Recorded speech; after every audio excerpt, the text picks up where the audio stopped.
AITA for not letting my friends use my backyard for their wedding because they do not want me to bring a plus one. I, 30M, recently bought my grandparents' house. It's not just a house to me, it's home in the deepest sense of the word. My grandparents lived there for decades, and it's where I spent my best childhood memories. It was the hangout spot for me and my friends growing up. Late nights by the lake, summer bonfires, sneaking beers when we were teenagers, sleepovers in the gazebo. It was the place where life happened. One of my closest friends, Dave, 31M, was practically raised at that house too. He and I met in elementary school, and we've been inseparable ever since. We were the kind of friends who finished each other's sentences, knew each other's family drama inside and out, and even had a secret handshake well into our teenage years. Dave has been with Kim, 29F, for almost a decade. They're that couple that always seemed meant to be, the kind where people just knew they'd get married eventually. When I told them I was buying the house, they were ecstatic. Not just because they knew how much it meant to me, but because they asked if they could have their wedding there. Now, this house is gorgeous. It has a huge backyard, a lake, and a stunning gazebo that my grandfather built himself. When Dave and Kim asked if they could have their wedding ceremony at the gazebo, I immediately said yes. I was honored. It felt like a full-circle moment. Two of my closest friends getting married at the place where we grew up together. I didn't hesitate for a second. At the time, I was in a relationship with my girlfriend, Leslie, 30F. We had been together for 4 years, and things were serious. So serious that she and I were actually planning to buy the house together. We had talked about our future there, imagined raising kids in the same backyard where I grew up, and even discussed renovations. But then, during the process of securing financing for the house, I uncovered something I never saw coming. Leslie was drowning in debt. I'm not talking about a little credit card debt or a car loan. I'm talking a mountain of financial disaster that she had kept secret from me for 4 years. Credit cards maxed out, personal loans stacked on top of each other, tens of thousands of dollars gone, with no explanation for where it all went. I was completely blindsided. I felt betrayed. It wasn't even just about the debt. It was the fact that she had lied about it for our entire relationship. She let me plan a future with her under completely false pretenses. When I confronted her, she cried, begged me not to leave, promised she'd fix it. But I just couldn't do it. I couldn't stay with someone who could keep something that huge from me for so long. So I ended things. That was 6 months ago.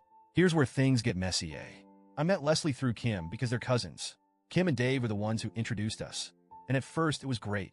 We all got along, we double dated all the time, and I honestly thought Leslie was the one. So, obviously, the breakup caused a lot of tension. Leslie did not handle it well. She was convinced we'd get back together. Even now, 6 months later, she still sends me long messages about how she knows we're meant to be and how our love is stronger than this obstacle. She's shown up at my house multiple times trying to talk, despite me making it very clear that I'm done. About 2 months ago, I started dating again. It wasn't anything serious at first, just dipping my toes back into the dating pool, but I eventually met someone I really like. She's kind, funny, supportive, and honestly makes me feel like myself again. For the first time in a long time, I felt genuinely happy with someone new. Then last week, Dave and Kim invited me over for dinner. I thought it was just a casual hangout, but it quickly became clear that they had something specific to talk about. That's when they hit me with this. We need you to not bring a date to the wedding. At first, I thought they were joking. I literally laughed. But when I saw their serious faces, I realized they weren't kidding. I asked why. Kim sighed and gave me this look. You know, the one people give when they think they're being reasonable, but are actually being completely unfair? It's just, Leslie is still really struggling with the breakup. It would be really hard for her to see you with someone else, especially at the wedding. We just want to avoid any unnecessary drama. I was stunned. So let me get this straight. They're asking me to host their wedding at my house, on my land, using my gazebo, but I'm not allowed to bring a date? Because my ex, who I want nothing to do with, might feel uncomfortable? I told them, as calmly as I could, that their request was completely unfair, that they had no right to dictate my personal life, especially at a wedding they were holding at my house. Kim got defensive, saying it wasn't about me, but about keeping the peace. It's just one day. Can't you just do this one thing? For Leslie's sake? I told them absolutely not. If this was their condition, then they needed to find a new venue. Dave and Kim are furious. The wedding is in April, which means they now have less than 3 months to find a new venue. They claim I'm being petty and vindictive, and that I'm ruining their wedding over something small. Kim even accused me of doing this just to get back at Leslie, which is insane.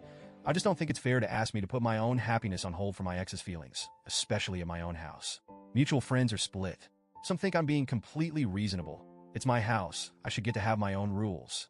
Others think I'm being harsh and should just let it go to avoid drama. Even my parents weighed in. My mom thinks I should let it slide for the sake of friendship, but my dad literally laughed and said, "Hell no." So, Reddit, AIDA?